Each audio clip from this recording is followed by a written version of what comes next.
வணக்கம் நண்பர்களே, தமிழ்நாடு வானிலை சேனலில் உங்களை மனமார்ந்த வரவேற்பு செய்கிறோம். சென்னை உட்பட முழு தமிழ்நாடு முழுவதும் வானிலை வேகமாக மாற்றமடைந்து வருகிறது.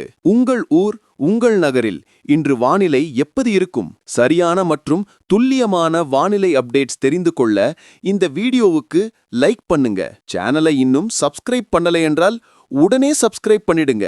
மேலும் நீங்கள் தமிழ்நாட்டின் எந்த மாவட்டம் அல்லது ஊரிலிருந்து இந்த வீடியோவை பார்க்கிறீர்கள் என்பதை கமெண்டில் கண்டிப்பாக சொல்லுங்கள். சென்னையிலிருந்து கன்னியாகுமரி வரை இந்த நேரத்தில் வானிலை அப்படி ஒரு திருப்பத்தை எடுத்துள்ளது. அது மக்களுக்கு வெப்பத்திலிருந்து நிவாரணத்தையும் அளித்துள்ளது மற்றும் கவலையிலும் ஆழ்த்தியுள்ளது. தென்மேற்கு வங்கக்கடலில் இலங்கை கடற்கரைக்கு அருகில் உருவான குறைந்த காற்றழுத்த தாழ்வு பகுதி இப்போது தொடர்ந்து வலுவடைந்து வருகிறது மற்றும் அடுத்த 48 மணி நேரத்தில் இது மேலும் தீவிரமடைய வாய்ப்புள்ளதாக தெரிவிக்கப்படுகிறது. இதன் காரணமாகவே தமிழ்நாட்டின் பல மாவட்டங்களில் மழை நடவடிக்கைகள் திடீரென அதிகரிக்கத் தொடங்கியுள்ளன. சென்னையில் சில நாட்களுக்கு முன்பு வரை கடுமையான வெயிலும் புழுக்கமும் மக்களை துன்புறுத்தி வந்த நிலையில் இப்போது வானத்தில் தொடர்ந்து மேகங்களின் நடமாட்டம் காணப்படுகிறது மற்றும் லேசானது முதல் மிதமான மழைக்கான அறிகுறிகள் தென்படுகின்றன. வானிலை ஆய்வு மையத்தின்படி சென்னையின் அதிகபட்ச வெப்பநிலை இப்போது 37 டிகிரி செல்சியஸிற்கு கீழே இருக்க வாய்ப்புள்ளது. அதே நேரத்தில் பல பகுதிகளில் வெப்பநிலையில் 2 முதல் 3 டிகிரி செல்சியஸ் வரை வீழ்ச்சியை காண முடியும். ஆனால் கதை நிவாரணத்துடன் மட்டும் முடிந்துவிடவில்லை.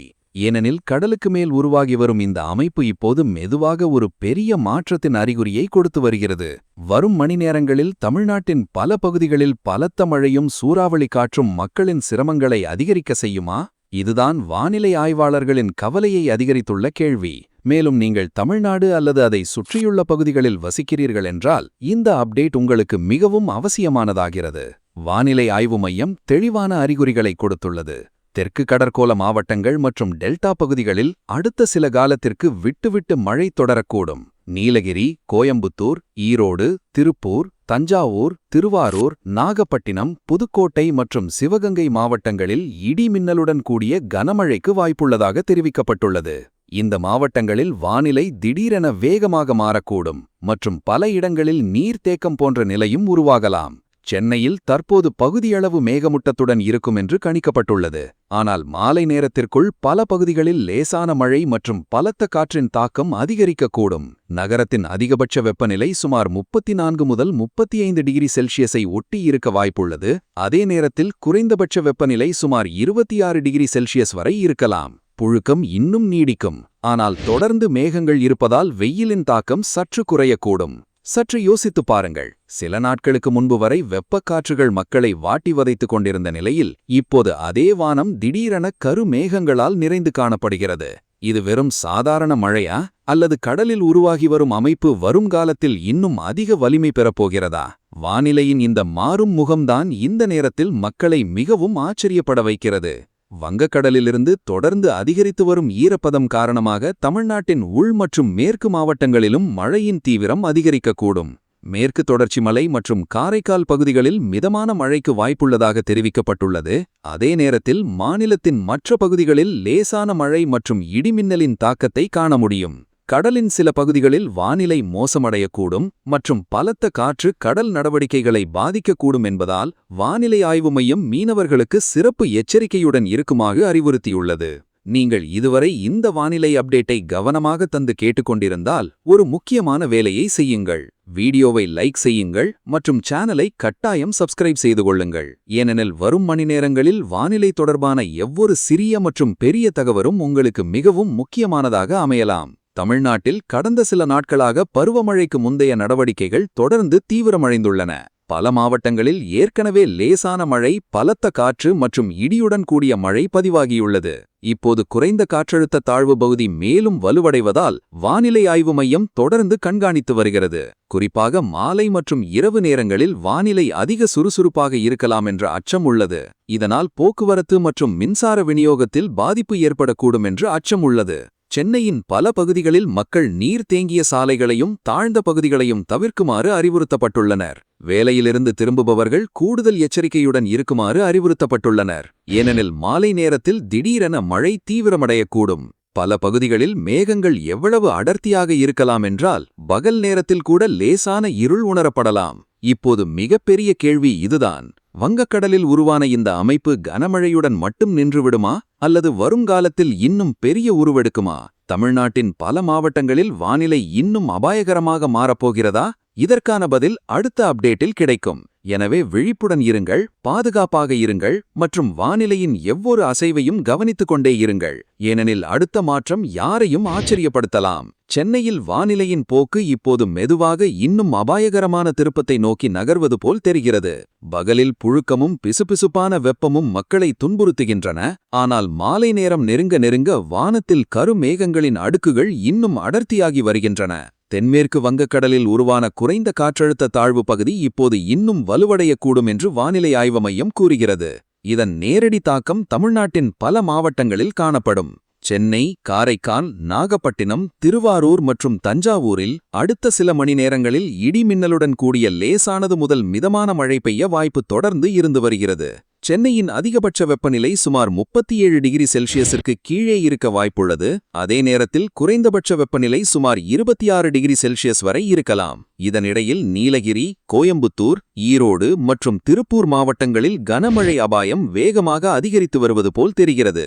இந்த பகுதிகளில் பலத்த இடி முழக்கம் மற்றும் மின்னல் வெட்டும் நிகழ்வுகள் திடீரென அதிகரிக்கக்கூடும் என்று வானிலை ஆய்வு மையம் தெளிவாக கூறியுள்ளது.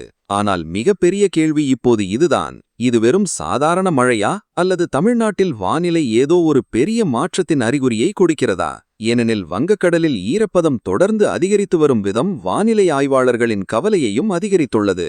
நீங்கள் தமிழ்நாடு அல்லது புதுச்சேரியில் வசிக்கிறீர்கள் என்றால் இந்த அப்டேட்டை இறுதி வரை கட்டாயம் பாருங்கள். ஏனெனில் அடுத்து வரப்போகும் தகவல் உங்கள் அடுத்த சில நாட்களின் முழு தயாரிப்பையும் மாற்றக்கூடும். ராமநாதபுரம் மற்றும் சிவகங்கை மாவட்டங்களிலும் வானிலை வேகமாக மாறி வருகிறது. இங்கு இடிமின்னலுடன் பலத்த மழைக்கான வாய்ப்பு தெரிவிக்கப்பட்டுள்ளது. பல இடங்களில் பலத்த காற்றின் வீச்சு மக்களை திடீரென அதிர்ச்சியடைய செய்யலாம். கடற்கோள பகுதிகளில் கடலின் நிலை சாதாரணமாக இருக்கப் போவதில்லை. வானிலை ஆய்வு மையம் மீனவர்களுக்கு சிறப்பு எச்சரிக்கையுடன் கூறுகையில், வங்கக்கடலை ஒட்டிய கடல் பகுதிகளில் வானிலை மோசமடையக்கூடும். எனவே கடலுக்கு செல்வதற்கு முன் எவ்வொரு அப்டேட்டையும் கவனித்துக் கொண்டே இருங்கள் என்று கூறியுள்ளது. சென்னையில் இப்போதெல்லாம் மாலையானதும் சாலைகள் திடீரென வழுக்கலாக மாறுகின்றன. பல இடங்களில் நீர் தேங்கி நிற்கும் நிலையின் உருவாகத் தொடங்கியுள்ளதால் போக்குவரத்தின் வேகம் குறையக்கூடும். தமிழ்நாட்டின் டெல்டா மாவட்டங்களில் அடுத்த 1-2 நாட்கள் மிகவும் முக்கியமானதாக கருதப்படுகிறது. தஞ்சாவூர், நாகப்பட்டினம் மற்றும் திருவாரூரில் மிதமானது முதல் கனமழைக்கான வாய்ப்பு இருப்பதால் விவசாயிகளின் கவலை அதிகரிக்கத் தொடங்கியுள்ளது. வயல்களில் நிற்கும் பயிர்கள் பாதிக்கப்படலாம். இருப்பினும் தொடர்ந்து பெய்து வரும் மழையால் கடும் வெப்பத்தில் குறைவு கட்டாயம் பதிவாகியுள்ளது. கடந்த சில நாட்களில் பல பகுதிகளில் வெப்பநிலை 2 முதல் 3 டிகிரி செல்சியஸ் வரை கீழே வந்துள்ளது. இதனால் மக்களுக்கு நிம்மதி கட்டாயம் கிடைத்துள்ளது. ஆனால் வானிலை ஆய்வு மையம் கூறுகையில் நிம்மதியுடன் எச்சரிக்கையும் மிகவும் அவசியம் என்கிறது. இப்போது மக்களின் இதயத் துடிப்பை அதிகரித்துள்ள ஒரு நபர் வெளிவருகிறார்கள். வானிலை ஆய்வாளர்கள் கூறுகையில், குறைந்த அழுத்த பகுதி இன்னும் வலுவடைந்தால் சில மாவட்டங்களில் திடீரென கனமழை காலம் தொடங்கலாம். அதாவது எந்த பகுதிகளில் இப்போது வெறும் மேகங்கள் மட்டும் தெரிகிறதோ அங்கு அடுத்த கணமே கனமழை கதவை தட்டலாம். யோசித்துப் பாருங்கள், மாலை நேரத்தில் அலுவலகத்திலிருந்து திரும்பும்போது திடீரென வானம் பிளந்தால் நிலைமை எவ்வளவு கடினமாக இருக்கும்? எனவே இப்போதிலிருந்தே எச்சரிக்கையாக இருப்பது மிகவும் அவசியம். நீங்கள் வானிலையும் எவ்வொரு பெரிய மற்றும் துல்லியமான அப்டேட்டையும் முதலில் பெற விரும்பினால் இப்போதே இந்த வீடியோவை லைக் செய்யுங்கள் மற்றும் சேனலை கட்டாயம் சப்ஸ்கிரைப் செய்து கொள்ளுங்கள். ஏனெனில் வரும் மணி நேரங்களில் வானிலை தொடர்பான எவ்வொரு சிறிய மற்றும் பெரிய தகவலும் உங்களுக்கு மிகவும் முக்கியமானதாக அமையலாம். சென்னையில் இன்று பகுதி முதல் சாதாரண மேகமூட்டம் நிலவ வாய்ப்புள்ளது. சில பகுதிகளில் லேசான மழையும் பதிவாகலாம். அதிகபட்ச வெப்பநிலை சுமார் 34 முதல் 35 டிகிரி செல்சியஸ் வரை இருக்க வாய்ப்புள்ளது. அதே நேரத்தில் குறைந்தபட்ச வெப்பநிலை சுமார் 26 டிகிரி செல்சியஸ் வரை இருக்கலாம். வானிலை ஆய்வு மையத்தின்படி மேற்கு தொடர்ச்சி மலையை ஒட்டிய பகுதிகளில் மேகங்களின் செயல்பாடு அதிகரித்து வருகிறது. கோயம்புத்தூர் மற்றும் நீலகிரியில் இடியுடன் பலத்த மழைக்கான அறிகுறிகள் தென்படுகின்றன. அங்கே கன்னியாகுமரி முதல் தெற்கு தமிழ்நாடு வரை தொடர்ந்து மாறிக்கொண்டு வானிலை மக்களை ஆச்சரியப்பட வைத்துள்ளது.